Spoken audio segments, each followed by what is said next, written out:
Во насока на отчетноста и транспарентноста, по која е препознатлива општина Велес во јавноста, би сакал да ве информирам за решенијата на проблемите, проектите и активностите реализирани во изминатата година, од кога ја превзема функцијата градоначалник на општина Велес. Иако лично не се согласувам со давање отчет спрема годините на мандатот, затоа што во сите општини од западниот свет отчети годишни извештаи се даваат на крајот од годината и ние ќе ја преферираме таа пракса, но затоа што беше наметнато во јавноста дека треба да се даде отчет за едногодишната работа, јас ја одржувам денешната пресконференција, ќе предстои детален извештај за работата на општина Велес, пропратен со точни бројки и податоци на крајот од годината. Затоа најпрвен би сакал да нагласам дека бев непријатно изненаден од катастрофалните состојби во кои ја затекнав општината на почетокот на мандатот. Утврдив дека поранешната општинска власт не само што работела неодговорно и недомаќински, туку и правела потези кои се спротивни на законите и подлежат на кривична или прекршачна одговорност, за што е известено јавното обвинителство во повеќе предмети. Во периодот од 2013 до 2017 година, поранешната општинска власт на јавното комунално предпријатие не му платила ниту една фактура, со што ја заглавила општината во долгови, а Велес го довела во ситуација да стане нечист и неуреден град. Накратко, нивните активности резултирале со грдата слика на Велес.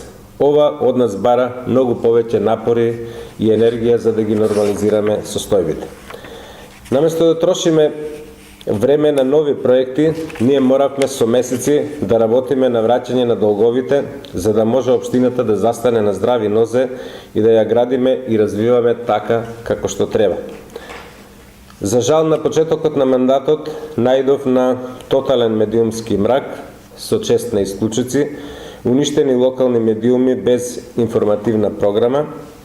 За жал, денеска имаме катастрофална ситуација во медиумите во Велес, кои се доведени на работна екзистенција, што би сакал да се промени што е можно побрзо во наредниот период. Ова го кажувам затоа што на последната пресконференција од ВМРО ДПМНЕ бев обвинен дека јас сум виновникот за така наречениот медиумски мрак, а всушност тие со нивното 11 годишно владење ги доведоа медиумите во ваква ситуација.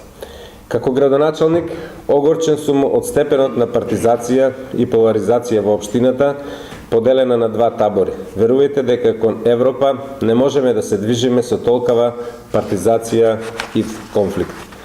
Мора да имаме наум дека ни се потребни стручни и професионални кадри во сите институции, за да функционираме нормално и професионално. Време е да се прекине практиката на вработување на партиски војници без компетенции и знаење. Доста е со поделби и политиканство, сите заедно мора да работиме за Велес и граѓаните. Ве уверувам дека најважно од се е што Велес конечно почна да се движи во вистински правец. Со домаќинско работење и посветеност успеавме да ги санираме катастрофалните состојби во кои ја затекнавме општината. Колку за илустрација да кажам дека наследивме долг во висина од над 170 милиони денари или околу 280, односно околу 2,8 милиони евра. Од нив најголеми долгови во висина од околу 1,5 милиони евра беа кон јавното комунално предпријатие Дервен, кој за жал наплаќал, тоа го утврдивме во нашите анализи, дел од услугите кон општината со 2 до 3 пати повисоки цени од реалните пазарни цени. Преостанатите долгови се најмногу кон градежните компании и кон превозниците.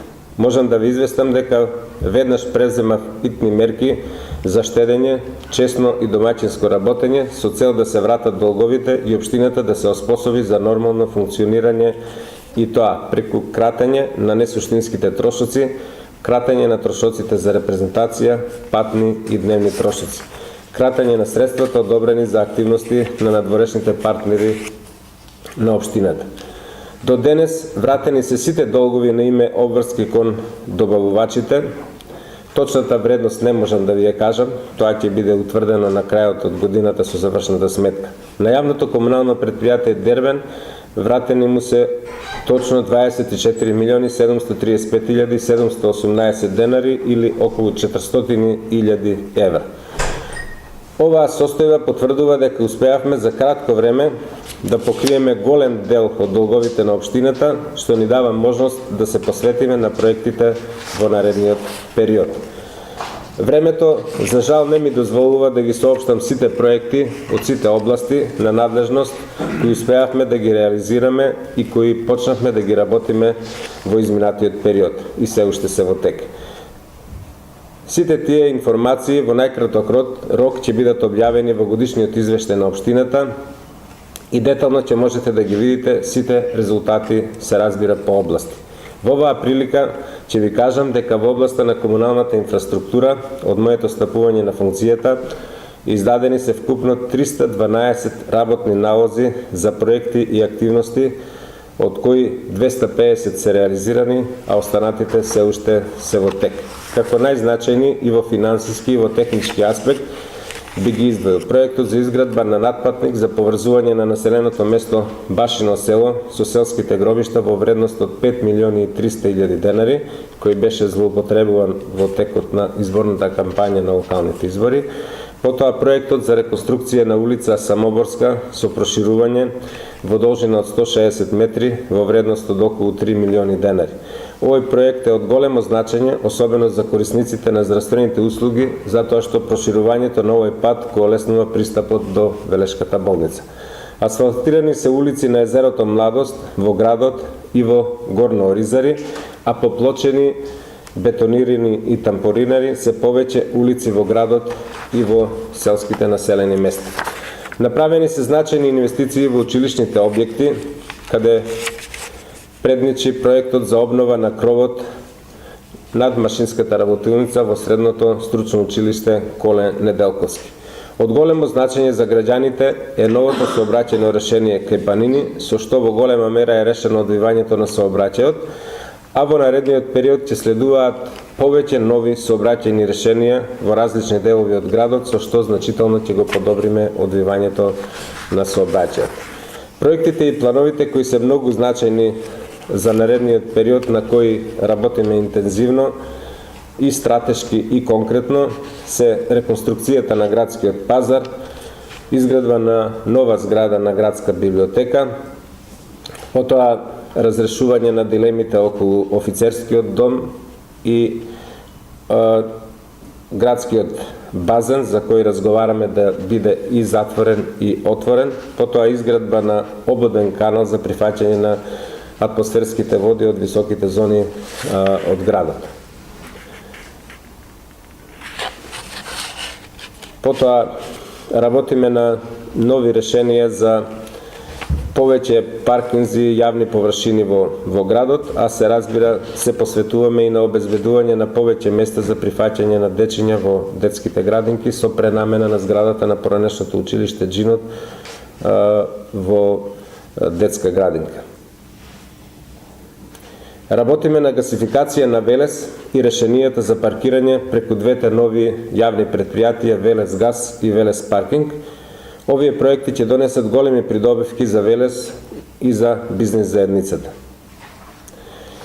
Ви најавувам дека допрва на јавни расправи кои ќе бидат организирани во наредниот период, прво во нацрт верзија, иако тоа не е со закон задолжителна обврска, а потоа и како предлог документи ќе работиме на утврдување на приоритетите за развојот на Велес последната година, за сите програми по области на општината, како и на буџетот на општина Велес за следната година.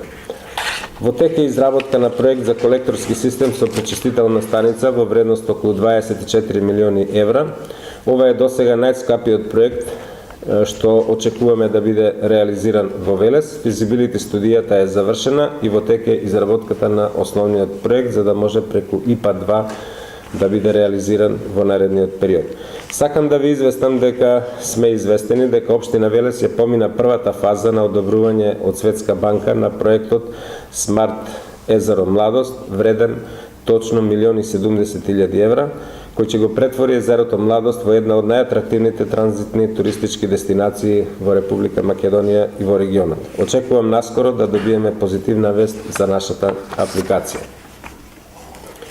Тековно работиме на стратегијата Велес паметен град и на планот за одржлива урбана мобилност, кој ќе донесе намалување на сообраќајниот хаос и загадувањето, давање на приоритет во сообраќајот на пешаците, на велосипедистите, потоа на современ јавен градски превоз на еколошки горива и на крај да дојдат на ред нашите приватни автомобили.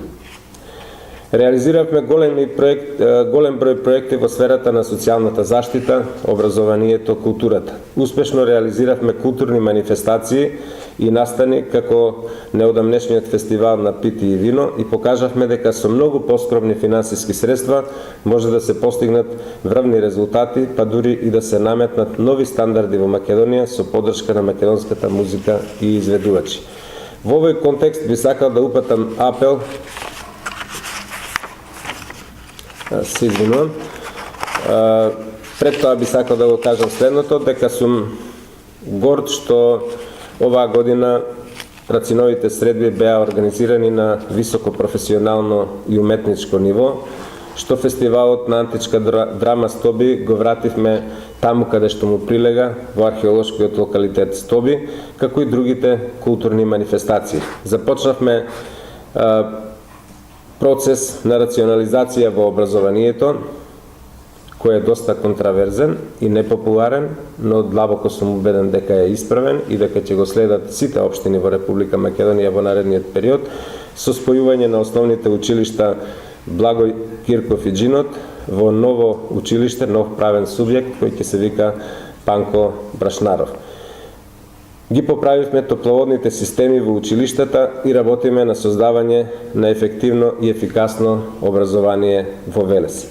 Се вложивме многу и во заштитата на животната средина и природата, реализиравме неколку еколошки акции, ги решаваме состојбите во градската депонија, која верувајте ми е како еден нов непознат свет. Јас 2 пати бев таму во ненајавена посета.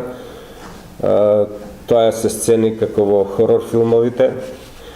Под притисокот што успеавме да го направиме, состојбите се санирани и подобрени, но таму треба уште многу да се работи. За жал, вие не знаете што се случува таму, ве поканувам во некоја прилика да ја посетите депонијата. Потоа почнавме сериозно да го решаваме проблемот со кучињата скипници, иако е далеку од тоа да биде дефинитивно разрешен заради законската регулатива, и тековно работиме на новата урбана опрема. Во овој контекст би сакал да упатам апел до велешани и да ги замолам сите граѓани со своето однесување и култура на урбано живење да придонесат за почист и поубав Велес. Верувајте ми, секој фрлен отпадок е лицето на сите нас пред посетителите и воопшто пред граѓаните. Од нас зависи каков ќе биде Велес и каков ќе биде нашиот живот. Дали ќе се обкружиме со отпадоци и депонии или со убаво уредени простори за нас и за нашите деца. Затоа ве молам да ни се придружите во заложбите за да го направиме Велес многу поубаво место за живење. Како што реков на почетокот, извештајот со сите проекти ќе го имаме на располагање во најкраток можен рок и сами ќе можете да ги увидите резултатите што ги постигнавме.